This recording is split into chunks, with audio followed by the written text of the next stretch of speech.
Hey everybody, welcome to the latest episode of Muley Reads. Yeah, I'm your host, Muley the Mule, and I read. Today I'm going to read a very fun book that talks about all the fun things you can do with your imagination. Yeah, that's the thoughts you have up here that are pretendful thoughts. Yeah, like when you imagine that you're in a boat and you're sailing across the ocean, but in reality you're in the middle of the living room sitting in a box. Yeah. Or when you pretend that you've got a great sword. Neat sword. But all you have really is just a stick.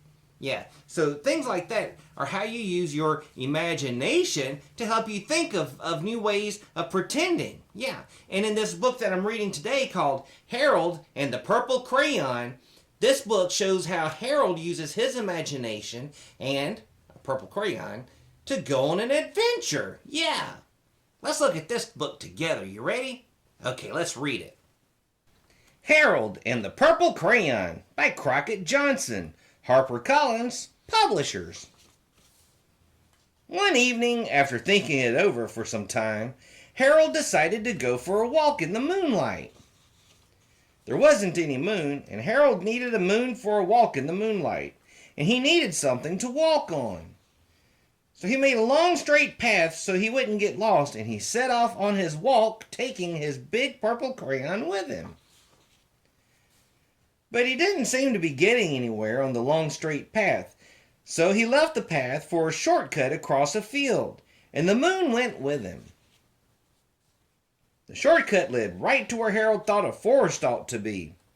He didn't want to get lost in the woods, so he made a very small forest with just one tree in it.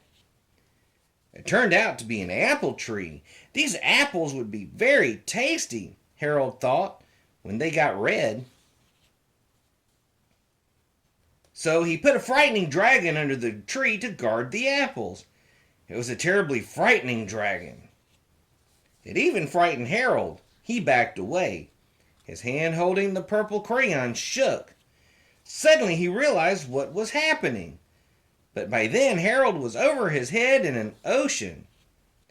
He came up thinking fast, and in no time he was climbing aboard a trim little boat. He quickly set sail, and the moon sailed along with him.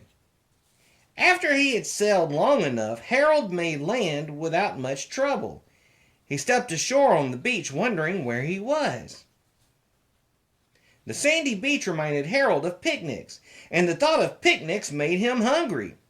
So he laid out a nice, simple picnic lunch. There was nothing but pie.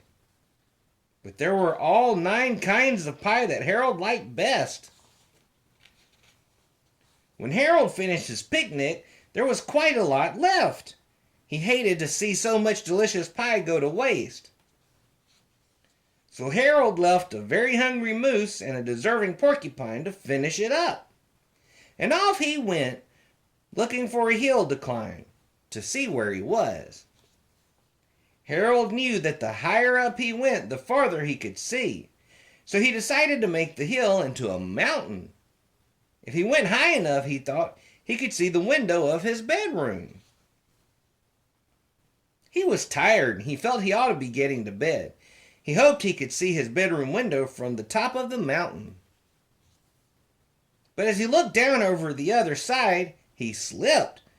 There wasn't any other side of the mountain. He was falling in thin air. But luckily, he kept his wits and his purple crayon.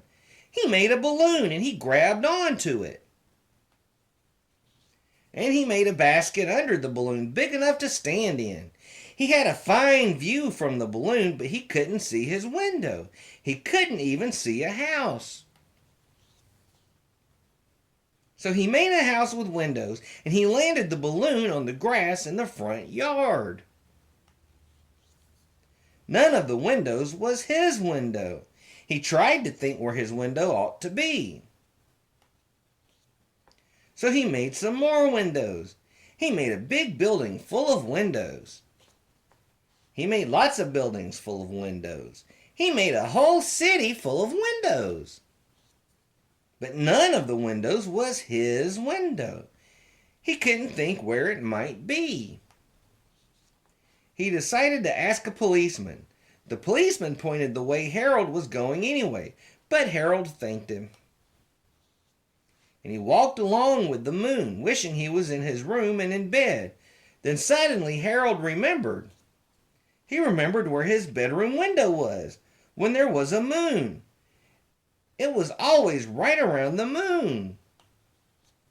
And then Harold made his bed. He got in it and he drew up the covers. The purple crayon dropped on the floor and Harold dropped off to sleep. The end. Well, boy, that was a great book, wasn't it? Yeah, I always enjoy reading about how to use your imagination, and even better than that, I enjoy using my imagination. Yeah, it's a lot of fun because then you can do all kinds of great things. Like, I'm going to imagine that I'm headed out now to go have a slice of cake. Yeah, so remember, Muley loves you, and use that imagination.